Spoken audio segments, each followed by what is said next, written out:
కరీంనగర్ జిల్లా శంకరపట్నం మండలం కొత్తగట్టు గుట్టపై వెలిసిన శ్రీ మత్స్య గిరీంద్ర స్వామిని మంత్రి పొన్నం ప్రభాకర్, ఎమ్మెల్యే కవ్వంపల్లి సత్యనారాయణ దర్శించుకున్నారు.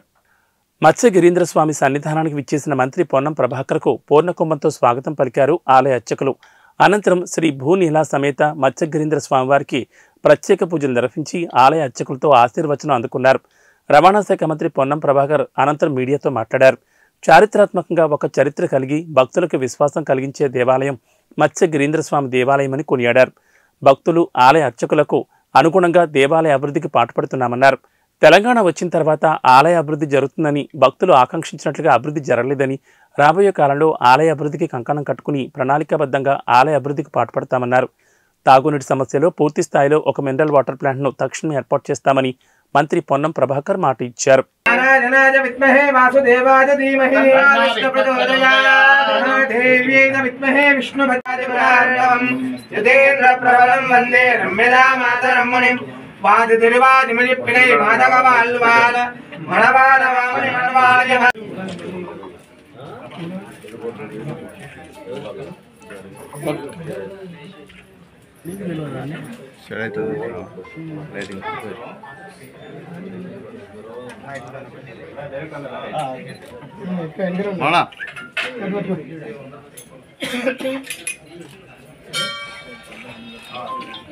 ఏర్పడ్డ పాలకవర్గ ఆధ్వర్యంలో జరుగుతున్న మత్స్య గిరీంద్ర స్వామి ఉత్సవాలకు సంబంధించి ఈరోజు ఆ భగవంతుడి ఆశీర్వచనం ఇప్పించినటువంటి గౌరవ స్థానిక శాసనసభ్యుడు డాక్టర్ కవ్వంపల్లి సత్యనారాయణ గారికి, పాలకవర్గానికి, స్థానిక నాయకత్వానికి, అధికారులందరికీ కూడా హృదయపూర్వకంగా ధన్యవాదాలు తెలియజేస్తూ, ఒక చారిత్రాత్మకంగా ఒక చరిత్ర కలిగి భక్తులందరికీ విశ్వాసం కలిగినటువంటి దేవాలయంకు సంబంధించి గౌరవ శాసనసభ్యుడు నేను కలిసి ఇక్కడి భక్తుల ఆలోచనకు అనుగుణంగా, పండితుల ఆలోచనకు అనుగుణంగా ఈ దేవాలయ అభివృద్ధికి భాగస్వామ్యం తీసుకుంటామనేటువంటి మాట సందర్భంగా మనవి చేస్తూ, తప్పకుండా ఒక సమగ్ర ప్రణాళిక చేసుకొని తెలంగాణ రాష్ట్రం వచ్చిన తర్వాత ఏ విధంగానైతే ఇక్కడి ప్రజలు, భక్తులు ఆకాంక్షించారో ఈ దేవాలయ అభివృద్ధిని, ఆ విధంగా జరగలేదు కాబట్టి రాబోయే కాలంలో కూడా ఈ దేవాలయ అభివృద్ధికి మేమందరం కూడా కంకణం కట్టుకొని ఆ భగవంతుని ఆశీర్వచనంతో తప్పకుండా సాధిస్తామనే విశ్వాసాన్ని సందర్భంగా తెలియజేస్తున్నాం.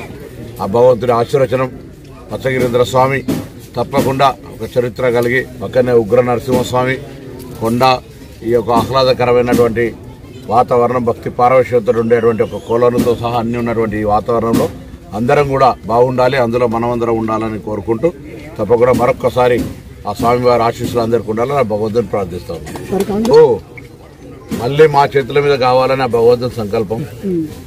తప్పకుండా ఆ భగవంతుని ఆలోచనకు అనుగుణంగా ఇక్కడ భక్తుల యొక్క సూచనల మేరకు తప్పకుండా పూర్తి స్థాయిలో ప్రణాళిక వేసుకొని దేవాలయ అభివృద్ధి చేసే బాధ్యత మాది.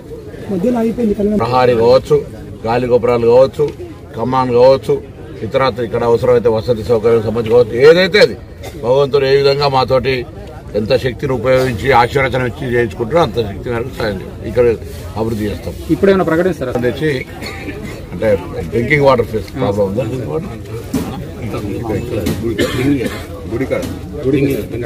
డ్రింకింగ్ వాటర్ కు సంబంధించి శాశ్వతంగా ఇబ్బంది లేకుండా ఉండే విధంగా శాసనసభ్యుడి ఆధ్వర్యంలో ఒక వాటర్ ప్లాంటే, ప్యూరిఫై వాటర్ డ్రింకింగ్ ప్లాంట్ ఏర్పాటు చేస్తాం పైన.